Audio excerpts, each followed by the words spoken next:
আমি হৈছো যোদ্ধা। আমি এটা দলৰ সদস্য, কংগ্ৰেছৰ সৈন্যবাহিনীৰ যোদ্ধা। দলে আমাক যি নিৰ্দেশ দিব সেই নিৰ্দেশ পালন কৰিম।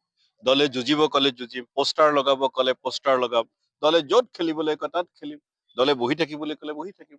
যোদ্ধা যেতিয়া জেনেৰেলে যি অৰ্ডাৰ দিব সেই অৰ্ডাৰ যোদ্ধাই পালন কৰে।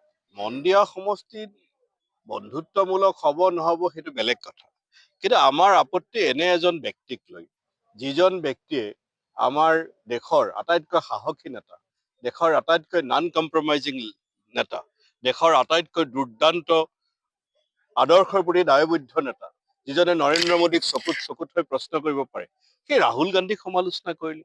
অসমৰ মানুহে যাক লৈ ভৱিষ্যতৰ সপোন দেখে, অসমৰ মানুহৰ আশা আকাংক্ষাৰ যোন প্ৰতীক, সেই গৌৰৱ গগৈক তুচ্ছ তাচ্ছিল্য কৰে। আৰু কংগ্ৰেছ দলৰ টিকটত বিধায়ক জিকি কংগ্ৰেছ দলকে অনবৰত প্ৰশ্ন কৰি থাকে। গতিকে সেই মানুহজন আমাৰ যুদ্ধ বন্ধনৰ প্ৰাৰ্থী হ'ব নোৱাৰে, সেইটো মোৰ ব্যক্তিগত।